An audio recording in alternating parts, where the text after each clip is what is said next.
In today's video, every product you've ever loved, every brand that you trust, I'm wearing all my favorite brands, all began as one simple idea. But how do you take these ideas and transform into the real world sensations that we are familiar with? Today we're going to embark on a journey of discovery, but more importantly validation, using Moise Ali's native deodorant as our case study.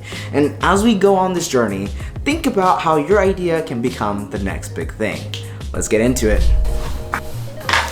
Now, before we dive into the mechanics of validation, let's take a second to reflect on branding. It's more than just a logo or a catchy name. Your brand really tells a story, and it really needs to tell one key story. For Native, it was about authenticity and trust, and a world full of, well, chemical-laden products. Think chemical bank. Oh, they were chemicals.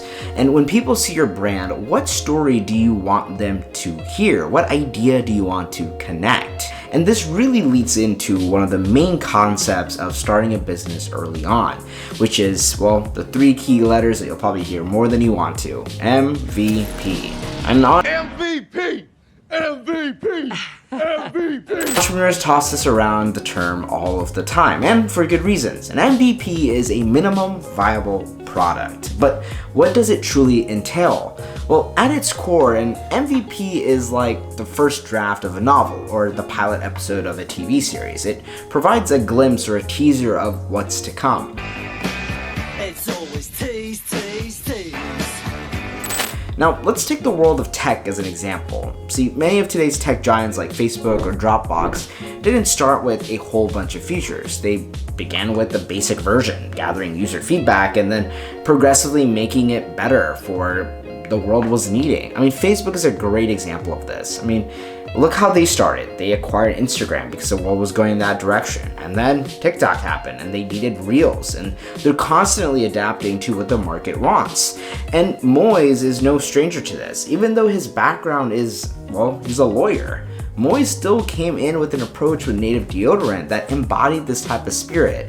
Instead of diving headfirst into, well, a large-scale production with a whole bunch of deodorants and all this stuff, he just decided for a more strategic route. He began with a promise of an MVP. And this wasn't, all singing and dancing, the final product, but a version that captured, well, an essence of what he was trying to make. See, by introducing this to the market, he could essentially gauge a reaction from consumers and understand the expectations and figure out ways to improve it. See, the beauty of an MVP lies in This is the 5th iteration.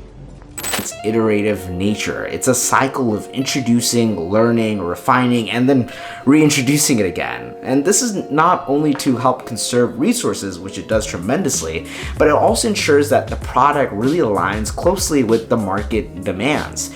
After all, in the world of business, it's not about being perfect from the outset, it's about evolving to fit the market's changing needs.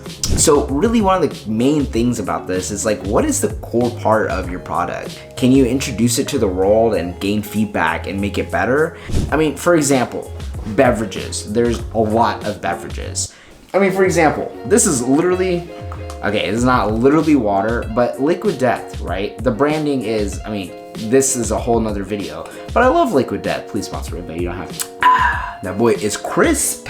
But drinks, right? Energy drinks or beverages like this, they cater to a fitness or an active lifestyle segment, right? While herbal teas might target health conscious individuals, and Liquid Death may attract someone who wants to just drink water at a bar scene or while they're making a YouTube video. See, Moise Ali with native deodorant embarked on a very similar journey. He identified a glaring gap in the market. Yes, there were numerous deodorants, but how many of them could claim to be truly natural without compromising on efficacy? Not many. But Moise didn't just stop at identifying this gap. He drove deeper, understanding the psyche of the consumer that buys this type of product. Why did they want a natural product? Was it just a trend, or was there a deeper, more health-conscious motive? Well, I've always been quite health conscious. See, positioning is the next crucial step. It's the art of sculpting a unique space for your product in the consumer's mind. And Moy's positioned Native not just as another deodorant, but as a beacon of authenticity in a world filled with chemical products, in an aisle filled with chemical products. Native stuck out to that consumer. And this wasn't just about being different, it was about being memorable and resonating with a particular audience. Remember, you're not trying to sell to everyone. You just need to sell to a few people, and that's what's going to lead you to your growth. So as you think about your business idea, think about identifying those gaps in the market. Understand the nuances of that gap and how you can position your product so that it doesn't just become another face in the crowd, another face on the shopping aisle. And that is how you're able to make effective market research. Feedback is going to be your compass. It is the most important thing, and it's the hardest thing at times because it means you have to get to work when you get feedback. And you could have crafted the perfect, impeccable product, but without feedback to know if anyone actually wants it, how do you know if it actually resonates with the consumers? How do you make a decision on the strengths and what makes it weak? See, Moise Ali with Native Deodorant recognized the intrinsic value of feedback. Every comment, every review was more. Review it. It was a sign that this is the way you need to move forward with a product for us to buy it.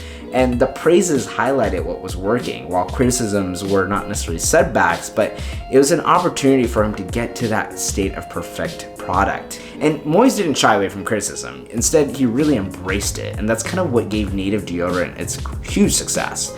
And in today's digital age, feedback is everywhere, from online reviews to social media comments. It's a continuously evolving dialogue between a brand and its consumers. So as you go on this journey, really be cognizant of, are you hearing your consumers? Are you really listening to them? Are you listening?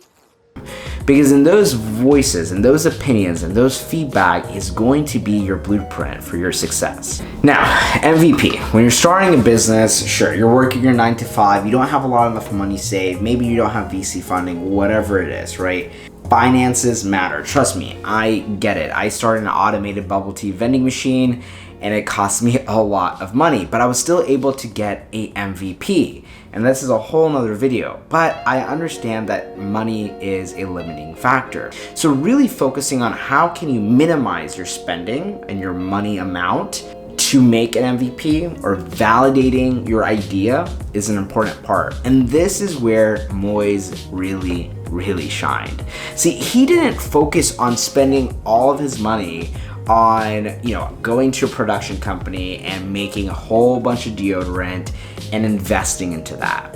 What he did was a little bit smarter. He decided to sell the product before he had the product, because he wanted to validate the idea. He wanted to validate, make a litmus test of his product, which is going to be a really key part here. So what he did was he made the website, made everything about Native Deodorant, and then he sold the product. Now mind you, he didn't have the product. He then went to Etsy, where there were a whole bunch of private sellers who were making natural deodorant, and he would buy it from them.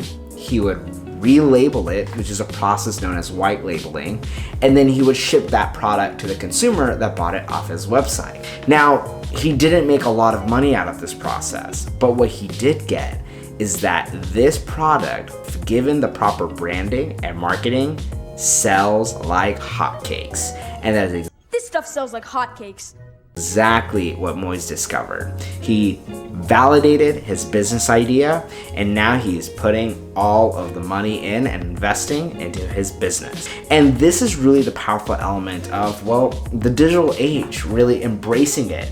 Looking at all these tools, he was able to embrace Etsy and e-commerce and move forward with it. Even though his background isn't necessarily in products, it's not necessarily in tech, he just found a gap and leveraged the tools around him to make it work. And that really leads to a key question. Are you leveraging the tools around you to minimize the cost for your MVP to succeed in this space? And this really comes to a level of adaptability. As an entrepreneur, that's going to be a really key factor because change is always happening. The journey of Native Deodorant is a testament to the power of adaptability. But from product tweaks to market pivots, being nimble was the name of the game. And as you think about your business, ask yourself, are you prepared to adapt and evolve to the environment and the economy and all the tools that you're given? And this really leads to the closing of this video here, right? From ideation to validation to execution. And it's always happening all the time. The journey of a product is filled with a lot of challenges and a lot of wins. We like a W. That's what we rated a W. Native Deodorant story is really it's one of my favorite stories, honestly, because the way he did it is not something a lot of people talk about. It's very, very unique, but it gives you some motivation that sometimes whenever we have a product or an idea, we tend to put a lot more hurdles in front of ourselves to validate the idea than what it would really take. So with that, hopefully this gives you an idea on how to validate a business idea. But till next week, peace.